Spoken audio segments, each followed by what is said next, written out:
Comedy. Comedy is a form of entertainment that has been prevalent since the time of ancient Greek philosophers like Aristotle. The idea of comedy was made more prevalent by the Greek philosopher, but first popularized by citizens within the Greek cities of Megaris and Sicyon. What does it mean?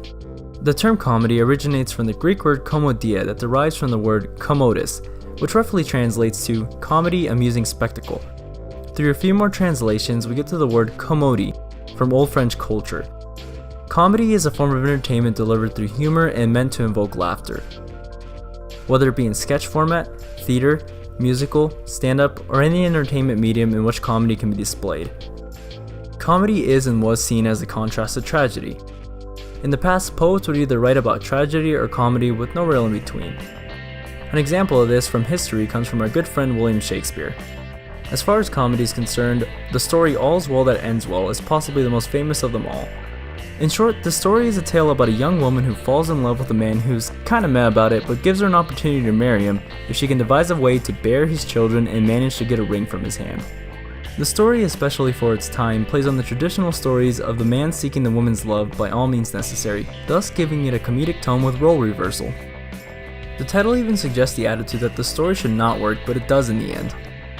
What ensues is the woman, whose name is Helena, attempts to pull a bait and switch in bed to become pregnant with this man's child. The entire plot of the story is a little ridiculous, but that's where the comedy shines. In contrast, stories like Macbeth and Romeo and Juliet centered around drama with high stakes that end in tragedies and multiple casualties. Those of grave and gloomier sorts would typically incline to write tragedies, whereas people considered of lower types leaned more towards stories with more comedic tones. Comedy continues to be a large part of the entertainment medium and is one of the most popular genres. Comedy can be split up into many subgenres, some of which include romantic, satire, slapstick, parody. Yes, this is very similar to satire, I know, and many more.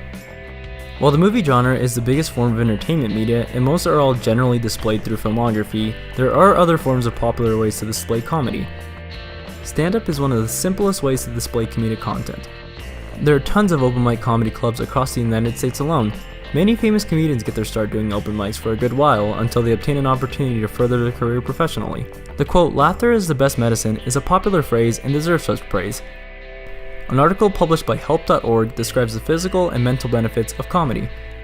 Some of these include a boost in immunity, stress relief, decreased anxiety and tension, improved mood, pain reduction, along with even more in social benefits as well. With that being said, we here at Academically Ridiculous want to try our hand at comedy.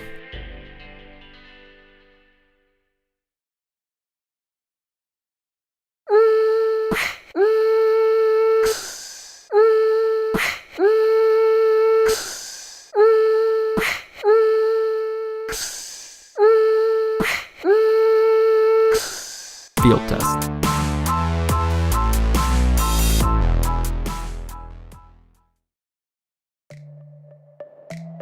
For this week's field test, we decided to interview a seasoned veteran in the comedy field on their idea of a good stand-up routine. The hope is to get a better understanding of stand-up in order to aid us in our quest to put together our own routine. This man is a local comedian named Bob Bedore who has been doing it for quite some time. There were a plethora of questions to choose from, but we ultimately decided on only a handful. These are a few excerpts from the interview. Alright, so the first question I want to start off with is, what are some essential things that a good comedic stand-up performance should contain? You want to have something that's relatable to the audience. It's something maybe hilariously funny, but if it only hits with 10% of your audience, it's not going to go well. You need to find relatable kind of things. I would also say be true to yourself. There's the old adage that there's truth in comedy, but it also has to be true within you. If you're saying stuff that you really don't believe, you have to be a super incredible actor to really make it work. Or it has to be so over the top, like say an Anthony Jeselnik, that his comedy is so over the top. You know, he doesn't believe the weird things he says, but they're well-written comedy and they're that way. But you got to bond with your audience so that they'll want to laugh with you. They'll know that you're one of them. And so finding stuff that's relatable. A lot of times comedians do that in their opening. You'll see that they'll make jokes about themselves right off the opening. Self-deprecating humor that brings the audience in. It lets people know, okay, this guy's okay. So a comedian has to be someone who can turn that everyday relatable stuff that we see every time, but put a different eye to it and find the comedy within that. In your opinion, what are some examples of a bad comedic performance? Well, they're different for everybody. I don't enjoy pandering comedians. I don't enjoy the comedians that come out and are like, "Hey, isn't this a lovely place?" so that the audience applauds. Yeah. And, "Hey, what about that other comedian? What about that host? You are a beautiful audience." I don't enjoy that kind of pandering. So those kind of things don't work for me. Also, if you're a comedian, you've got to be able to read the room, and you've got to know these jokes I'm telling aren't really working. And you'll have to make a decision. Are you reading the room and then you're going to force it and go, "This is my set, I'm going to keep going with it," or am I going to go into some other material? Because I don't like when I'm about to go on and a comedian before me kills the house. I mean, and not kill in the good way, but just ruins the mood in the house and tells jokes that aren't funny. They know they're bombing, but they're just getting irate with the audience. And I'm like going, "Oh, crap, I got to follow this guy." Yeah. So now I've got to spend my time building the audience back up. Or I've got to, relate with them again. And I'll be honest, usually I'll do that by just bashing the comedian that was on before me, because that's relatable. We can all now relate to that person sucked. But man, there's a weird role in a comedian that if you're not the headliner, your job is really to just keep building the audience up to get to the headliner. And I think a lot of young comedians forget that. I've got my 5 minutes, and I'm going to make sure the audience remembers that my 5 minutes was the best. And it's like, yeah, but you're part of a show. Yeah. In my mind, you're part of a show, and your job is really to build the audience up and get it going. Not to be like, you would hate going to see a band and have the one of the opening bands just either be so much better than the band that you came to see, because it just kind of ruins everything. Yeah. It's a weird thing to say, but I think I don't like comedians that don't know what their role is in the context of a show. Yeah. What if it's like something more like an open mic? Like you're just kind of following people that sign up or anything like that? Like, open mic, that's just going to be, you never know what's going to get. Because open mic's going to have seasoned comedians. It's going to have people who are up there on a dare from their friends. Yeah. You're going to have people who are up there because someone said you're funny and go up there. So that to me is a different thing. Here's the one thing I will say, though, about an open mic. It's not the comedians I dislike. It's not the comedians on stage. I don't like what happens a lot of times in the audience. The lack of respect that sometimes happens. Yeah. People are talking while someone else is doing their open mic night, and they wouldn't want that going on while they're out there talking. I also think for me it's disrespectful if I go to an open mic to see a friend, and I bring a table of 4 or 5 people, and we're going to see that friend. If they're like the second comedian and they go, if that table gets up and leaves, that just sucks for the the other people. It's like, look, do your time, stay for the whole thing, be respectful to everybody. So if you're a comedian going to an open mic night, man, as much as you can, listen to everybody, laugh, even if it's fake laughter, forced laughter. Try to do something, because it's a scary, scary thing. And the good comedian, that's why you find out most comedians are these insecure people. And it's a weird thing, because going on stage in front of something like that is so mind-numbing, but yet they go on there with a persona of confidence and do their bits. And that can be shattered pretty quickly if people, the audience just gets weird. And my other question would be, for someone who's first starting to do stand-up, what would your best advice be towards that person? Well, I would say figure out your style. What type of comedian are you? Are you an observation comedian? Are you a joke-telling comedian? A huge difference between, say, a Seinfeld and a Stephen Wright. One's talking about, observations of the world, and the other, Stephen Wright's telling these great one-liners. So know what kind of comedian you want to be. I always say that you should also dress for the idea that someone has paid money to see you. So I hate it when comedians show up in shorts and something and flip-flops and like they just rolled out of bed and said, all right, people are paying money to see me. I better get up there. An opening is crucial because you need to get that audience with you quickly. What's going to bond the audience to you? A lot of times, like I said earlier, it's a self-deprecation of how you look or anything like that. I look at material, and what I always tell people when they get their material is figure out what's your best moment. Put that at the end. What's your next best moment? Try to put that at the beginning. So go into your first set thinking, this audience wants me to succeed. These are all people who are cheering for me. And if you have that attitude going into it, it helps. It helps immensely going in. This is kind of a weird question, but what is more important, the joke or the delivery of the joke? What do you think is like really more important? Delivery is always more important. You got to deliver a joke like you have confidence in it. Best joke in the world told without confidence is going to fall. The worst joke in the world told with utter confidence has at least a chance. What I've noticed is that a lot of comedians really tend to bring in real life experiences as a part of their jokes. What I want to know is how much of that is truth and how much of that is kind of a fallacy or kind of like really exemplified or like really exaggerated.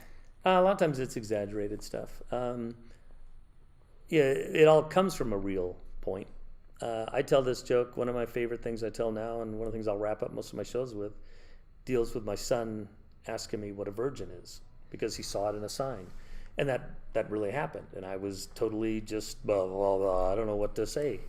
But I've now turned that into a bit with, how I answered him and how he replied. And this bit just grows and it becomes this funny little bit of how I'm trying to equate, what a virgin is to a 7-year-old kid. And, I got to say something like, what that's saying is there are things you do after you get married, like that you don't do before you're married. And he goes, like buy a house? And I go, yes, like buy a house. I mean, when your mom and I, when we were dating, we wanted to buy a house. Oh, we wanted a house. So, it goes from there. It just becomes now this whole big house hunting and all. It just goes into this whole big thing. But it started with a real thing. This real thing happened, and I didn't know what to do now. But now that my brain has thought about it, I know the perfect joke that comes from this situation. All right, so I have one last question. Okay. Basically, since you joined the comedy field, how do you think it's evolved, like over time? It's constantly evolving and moving. It's, it started, like I said, I was doing it in the 80s, and that's where stand-up comedy was really kind of taken off. It was a big heyday kind of thing. And what you had were these big personalities who were hitting the stage and trying to do things, and you didn't, I don't think that the writing was as clever. But now you've seen these renaissance of writing, and you've seen different things come through where comedians, especially since now so much gets on YouTube so quickly or things like that, comedians are trying to get better quicker and trying to write better material so they can stand out. Also so much that you've got so many great female comedians now that are able to just take the stage and not have to be a female comedian. They can just be a comedian and take the stage. I think that's a huge thing that's happening now. I mean, it used to be that you would have a set that was like, here's 6 guys and the one female comedian. And now it's becoming more, more diverse, more different styles. All right, well, thank you for your time. No problem. That it for you? Yep, that's it. After gaining a newfound knowledge from the interview, we made our way to an open mic night to show off our own original material. Without further ado, here it is. How is everyone doing tonight? So, there's been a bunch of amazing acts so far, and judging by my really mediocre opening, I'm probably not going to be one of those. Anyways, as you all may have kind of noticed, I'm Mexican, kind of by the last name and everything like that. But, I just messed with the joke, dang it.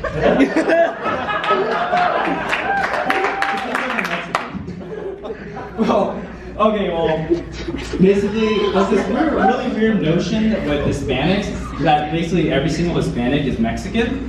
And I don't get it. I don't get it at all. I mean, I am Mexican, but it's not like that matters anyways. But there has been these really weird political debates that have been going around that are kind of related to Mexicans recently. And I really don't want to get political at all, but I feel like I have to say this. Like, black beans versus pinto beans. Who cares? Like, who cares whatsoever? Like, it's black beans and pinto beans. Like, I'm going to freaking Chipotle, and I'm like, hey, can I get those pinto beans? And the girl there's like, oh, black beans are better. And I'm like, who cares? Just make my burrito. Anyway, I have this cousin named Marcos, and he just recently graduated. Oh, of course, yeah. He just graduated high school just this last semester, and we were all really kind of shocked that he graduated. And some of you maybe asked us why. And let's just say that most of us, when we graduate, they're like, "Oh yeah, good job for graduating high school and everything." But with Marcos, he got a whole party, man. Like, he got everything. Like, basically, you could basically chop it up to now it's being like a national holiday. Like, you got Easter, you got Marcus' graduation, and you got 4th of July. Like, it's all on the calendar. So, basically, the day before his graduation, we're at lunch with a couple of family and friends. And we asked him, well, my cousin Carla asked him, she's like, Marcos, are you going to be valedictorian? And he's like, seriously, he's like, who the heck is that? And I don't think you really understood what we were saying, so we're like, oh, valedictorian's the top of your class. And he's like, valedictorian? No, his name's like Ted or something. And I really don't think he got, I really still don't think he got it. So we told him it's the person with the highest GPA in your class. He's like, GPA? This ain't video games, I don't even have that game. Thank you, guys. Conclusion. Comedy will most likely exist till the end of time. There's comedy throughout our everyday lives, and it is vital to physical along with mental health. So I guess our call to action for this video is to laugh a little bit more. Maybe go to a comedy club here and there. Just do something that brings you humor and makes you happy, then roll with it. Look on the bright side of things. Alright, so how are we gonna end this video? I don't know. Well, do we have an end card or something? Don't think so. Well, we should probably get one for the next video or something. Yeah, probably.